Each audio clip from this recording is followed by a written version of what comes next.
The PC Engine and TurboGrafx-16 consoles all have the ability to output high-quality video signals right from their rear ports. There's some pretty cool plug-and-play solutions available, as well as some pretty terrible ones, and now there's one more that might be a good fit for your setup. I'd like to introduce you to the Spark Plug.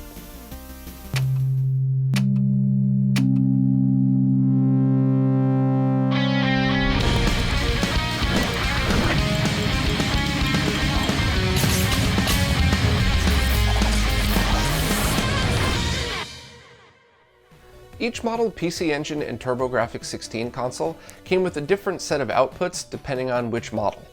And each one of these consoles can be modded internally for high-quality RGB output.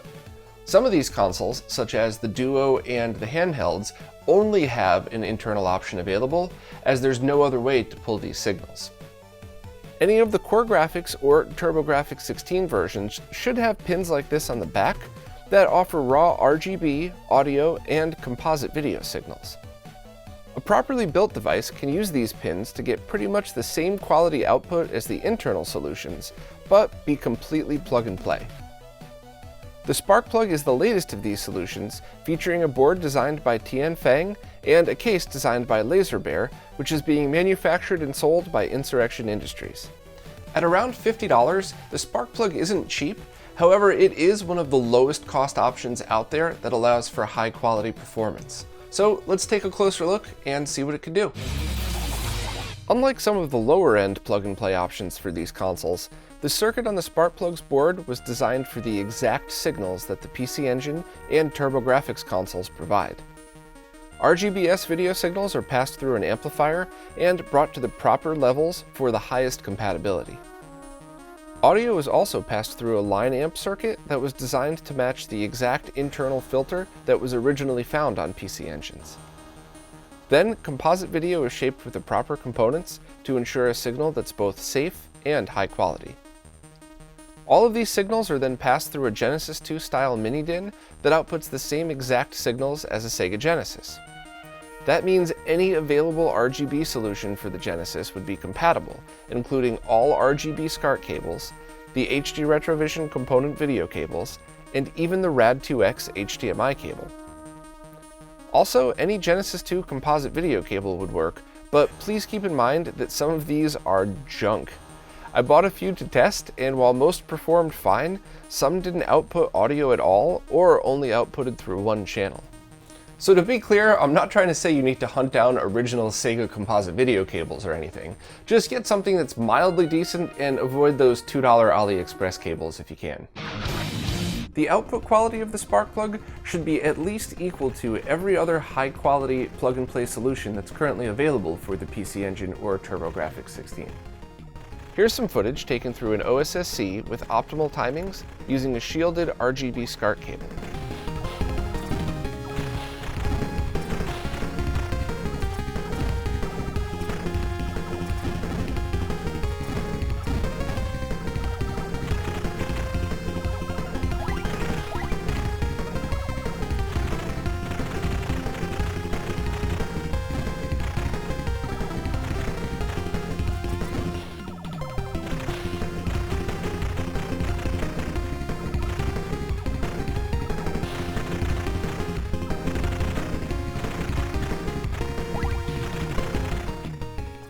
Now here's the Rad2X, which normally outputs 480p, but I've had to scale it to fit the size of this video.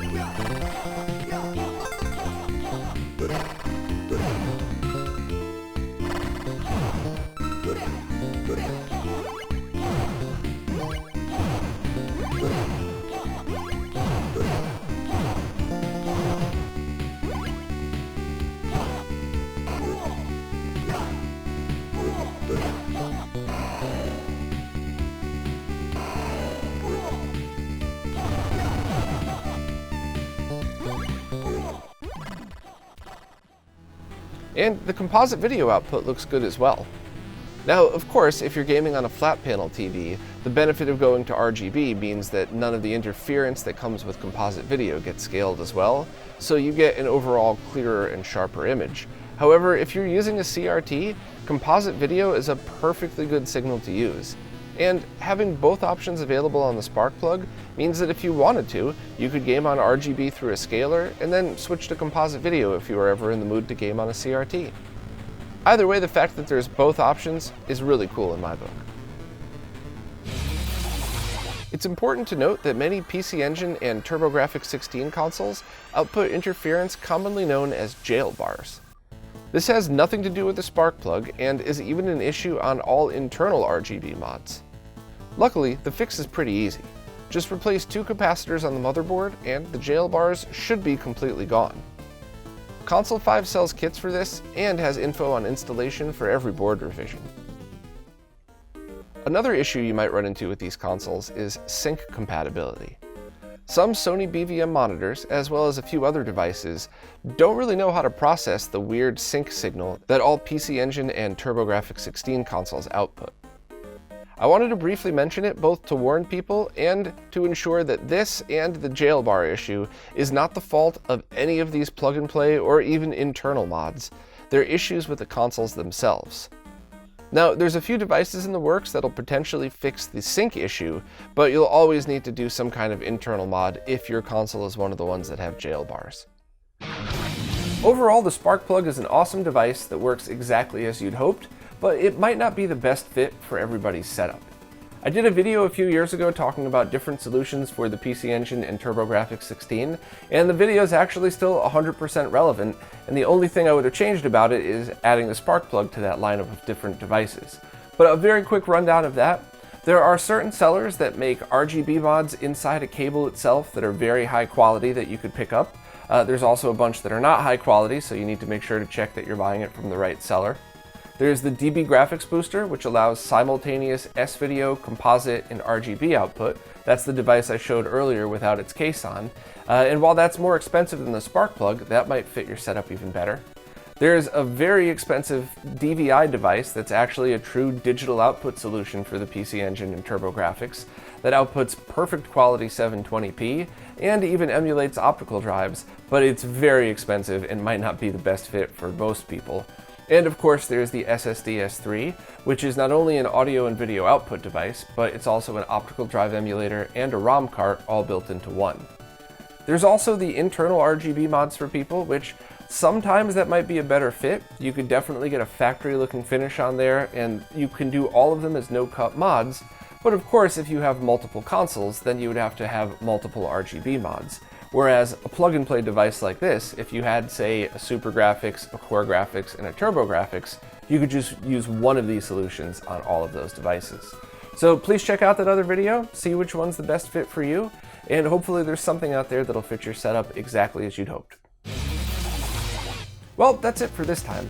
If you liked what you saw here, please consider signing up for any of the support services we're a part of, because without your help, videos like this, behind-the-scenes research, the weekly podcast, and everything else that goes into RetroRGB would never be able to happen. Also, we have a podcast available every Wednesday that tells you everything going on in the retro gaming scene, available as a video and everywhere audio podcasts are found. Thanks very much for watching, and we'll see you next time.